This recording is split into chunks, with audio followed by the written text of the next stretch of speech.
Hey, it is Troy Stavros with Doorbell Real Estate. In today's video, I just wanted to talk a little bit about contract timelines, how they're established, and how you count them out so you don't get yourself into a bad situation. I'm in the state of Tennessee, so what I have here is a contract that we use in the state of Tennessee for the purchase and sale agreement. And as you go through the contract, you are going to run into timelines that are set by the binding agreement date. So as I scroll down here, I've highlighted a few. So right here, under loan obligations, within 3 days after the binding agreement date, buyer shall make application for loan. Under that, within 14 days after the binding agreement date, buyer shall warrant and represent seller notification of the following. So those are for loan obligations, timelines. So we scroll down further, financing contingency, within 5 days after the binding agreement date. And then more, 5 days of the binding agreement date. We scroll down further, and we get into the section here for earnest money. The earnest money has to be paid within blank days after the binding agreement date. Scroll down a little bit further,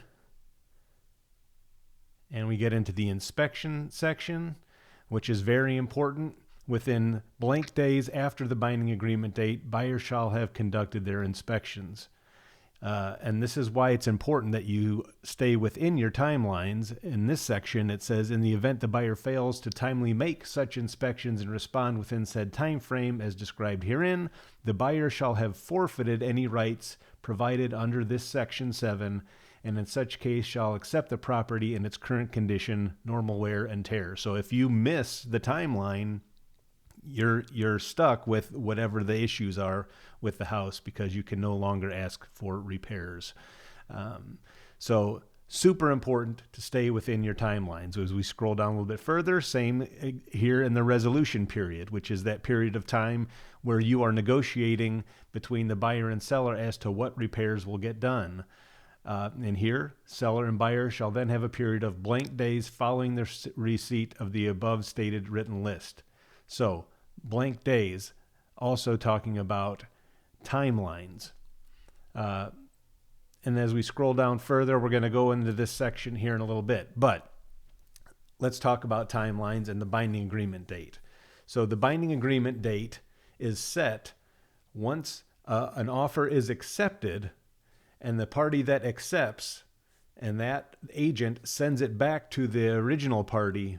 That's when it is bound. It's not bound by the agent who has the client that accepts the offer, but it's bound by the other agent after it's received back as an accepted offer. Okay, at that point, it's bound in time, so they're going to write the date and the time which they received it back, and that is the binding agreement date.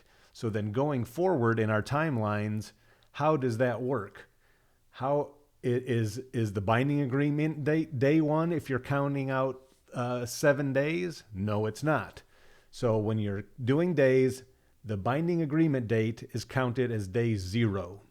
So let's say it's bound on a Sunday. Sunday would be day 0. Monday would be day 1. So if you have 7 days from the binding agreement date, you're going to go Sunday is 0, then Monday is 1, Tuesday's 2, Wednesday's 3, Thursday's 4, Friday's 5, Saturday's 6, Sunday is 7.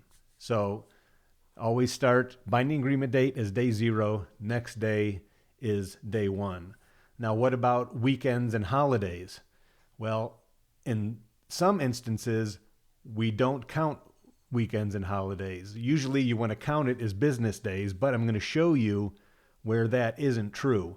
As we scroll down here into our contract, in section E, lines 413 to 418, it says, in an event performance deadline other than the closing date, in section 4, possession, date of possession in section 4, completion of repair deadline, which would show up in the repair replacement amendment, and the offer expiration date, which shows up in the purchase and sale agreement. So in a performance deadline other than those, which were a lot of the other ones that we just mentioned, like inspections and loan, the loan notifications, those If those occur on a Saturday, Sunday, or a legal holiday, the performance deadline shall extend to the next following business day. Holidays are used herein as those days deemed federal holidays pursuant to 5 U.S.C., you can see that there. In calculating any time period under this agreement, the commencement shall be the day following the initial date, binding agreement date. So that last sentence just says what we said earlier. Binding agreement date is day 0, the next day is day 1.